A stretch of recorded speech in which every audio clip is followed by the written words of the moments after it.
In 2002, a 12-year-old boy walked into Roger's video and saw a Grand Theft Auto clone sitting on the shelf. No, not that one.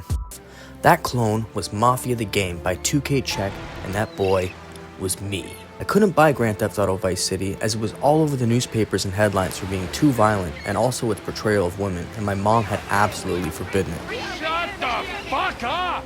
He was able to buy Vice City, the other incarnation, at the age of 10. But Mafia, grade 6 me thought, no one's even heard of this game. I'm sure the clerk will sell it to me. After all, it's Roger's video. So that faithful summer evening, I purchased what I would now call my favorite game of all time. And with the new Mafia Definitive Edition coming out, I thought it would be only fit that I give my honest review in comparison to my GOAT.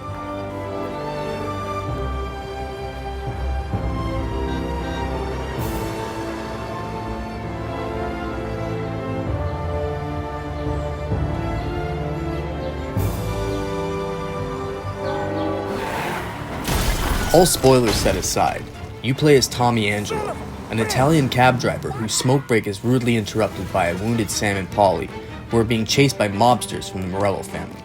Get up, Polly! There's a taxi here!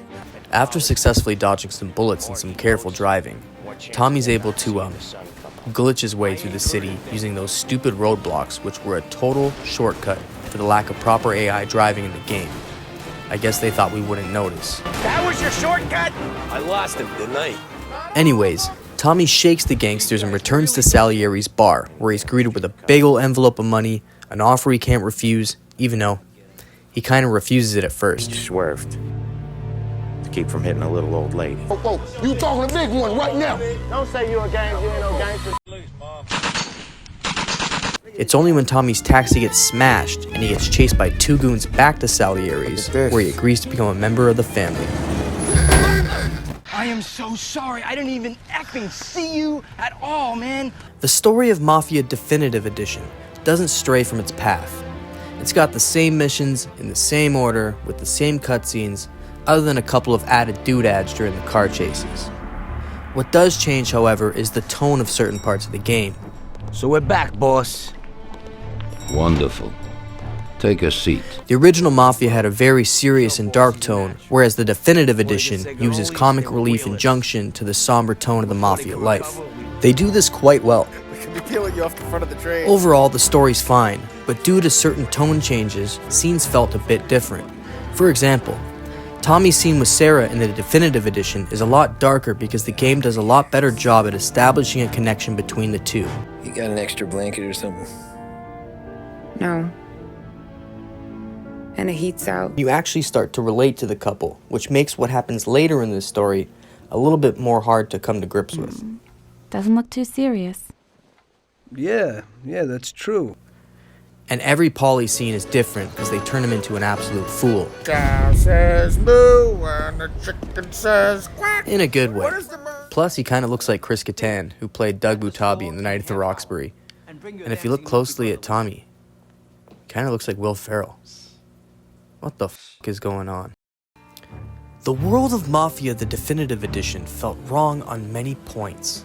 The driving somewhat shattered the illusion that I was in a living, breathing world that the original game did so well establishing.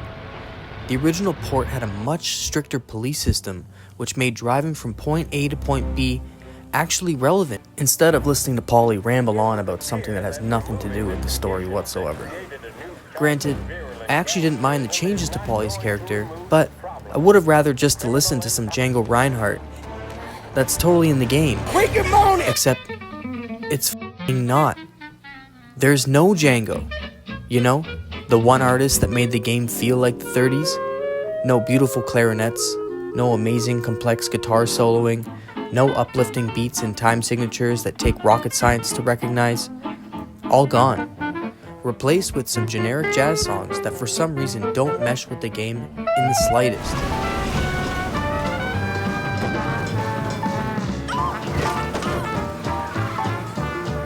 It literally sounds like that song from Aladdin.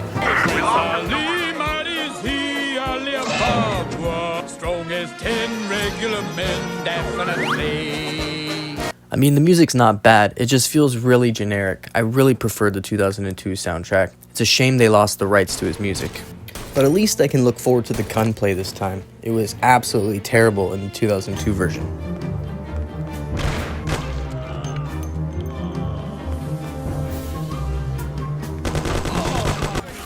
The gunplay in this game is actually surprisingly very well done.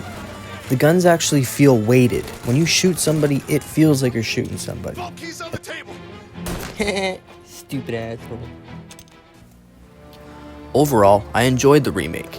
It allowed me to relive my old childhood favorite, and it certainly didn't ruin it. Other than some minor problems here and there, Mafia the Definitive Edition provided me with enough nostalgia to blast my way through its 15-hour story. Now, if only we can find out what happened to Joe, because it's been 10 years. Let's do this. Sorry, kid. Joe wasn't part of our deal.